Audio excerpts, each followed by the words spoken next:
Because then when something uncertain arises, you return to your roots, you return to that structure and you say, okay, how can I think about this new problem?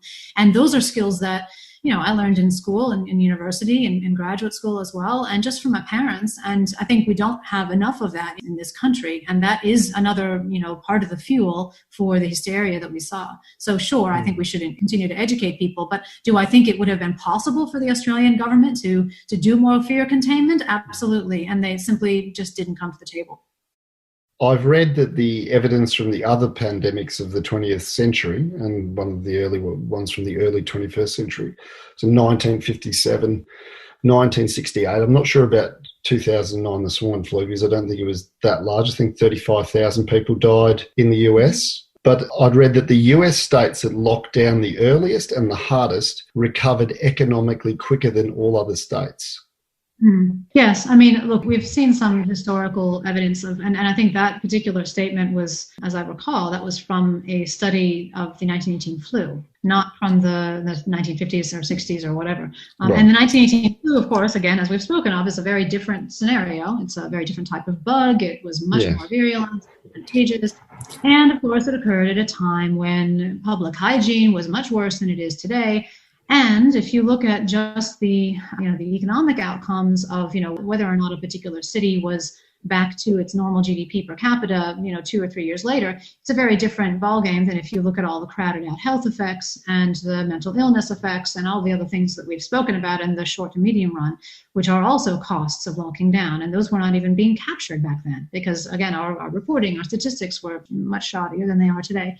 So again, I don't think that's a particularly appropriate analogy. And I would also say there's other work that has tried, I think misguidedly, to estimate the impact of recessions on death using around the time of the Great Depression. And the authors, trumpeted a finding that, in the times that it was most recessionary, in fact, there were least deaths and, the longevity was highest and all this. And the problem is there that the impact of recessions on human welfare and longevity is a very long-run thing. It is not something where you can simply take slices so quickly in time, so soon after a recession and say, okay, well, now is the effect happening, right? This is a very long-term process, and it mainly flows through government expenditure. Yet again, going back to something we said a lot earlier at the start of this interview, government expenditure on services is a humongous input into human welfare and thriving and happiness and well-being. And so it's that reduction in government expenditure, which flows from a reduction in GDP overall, that then drives, lesser outcomes on all sorts of different dimensions going forward. So I think that the methodology of those papers is inappropriate. Now, I will say that they point up something that's important to bear in mind. And in fact, it's very telling in terms of what we were speaking about earlier about trade-offs across different possible paths, policy paths, is that in recessions, you do typically see that there are fewer people dying from road accidents, right, which is a big source of death in normal times. And a couple of other sources of deaths also decline. So slightly fewer people going to bars because they can't afford the liquor, right? So you get maybe pub brawls, right? And these are sort of, quirky little anecdote things. But to really face that reality, to say, in normal times, we are willing to take the risk of getting into our cars. We are willing to buy the alcohol, even knowing that there's a risk we might punch out our friends, right? We are willing to take some risks. Yes. We know that those risks are there. We know they are. We don't get apoplectic with fear about them. We step in our car and we take a drive and we go to work or we do whatever. We go on a bus. We breathe on people a bit sometimes if we have to, right? Those things happen and we take those risks. And so we are prepared to evidently live in a life that has some risk of death in normal times, and we thrive in those times. And so what has happened here in this situation has been an aberrant example of where our focus has become extremely narrow just on COVID-19, and we've just blown up totally out of proportion this one particular possible cause of death, and it's caused us to reevaluate all sorts of activities which we in normal times would consider perfectly acceptable.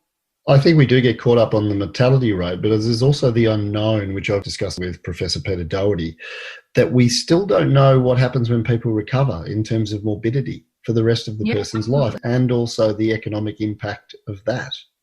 That's very true. Just like we were with SARS and MERS and all of the other new bugs, when they come Mm. along, we don't really know what the impact is going to be. I mean, think about HIV, for example. You know, when that Yes. first came on the scene in the mid 80s, good heavens. I mean, you see the effect in the short run. And before we had antiretroviral therapy, those effects were just hideous. And even when we started having antiretroviral therapy, we didn't know, how many years can somebody live with this thing? And when are they going to start declining? And for how many years will they have to be on these drugs? I mean, there's so much that was unknown. And with any bug, those things are unknown. What we know is really only based on what we've seen before, and what we have generally seen before with these kinds of viruses is that they tend, as they mutate and evolve, to become slightly less virulent, because that's in the interest of the virus, basically, right? If you make somebody really, really, really, really, really sick and they have to go to bed and stay away from other people, then that virus isn't getting passed to as many other people. So this is one of the reasons for the success of the common cold, right? So in some sense, if we were to base our projections of the impacts of this thing in the longer run on what has happened in the past with viruses, we would probably be expecting lesser virulence as we go forward. We'd certainly also be expecting that humans will evolve ways to treat this thing better. So we saw early on the use of remdesivir and the use of proning, and people trialing different treatment types, and we'll develop a stable of different ways to treat it depending on how old and whatnot. Yeah. I think there was just a lung transplant for a 20-something in the US, which went very well. And that shows you as well, by the way, the fact that that double lung transplant happened in somebody in her 20s, right, with no comorbidities, healthy otherwise, functional, etc. That shows you this is the first time we've done it. How many people have died from COVID-19? So many, and many of them from complete lung collapse. Well, why did none of them get the double lung transplant? It's not just that we hadn't thought of it. It's that these people were, on average, older, not as functional, with comorbid conditions, and it wasn't thought to be worth the resources to actually attempt a double lung transplant into those people, given the scarcity of healthy lungs.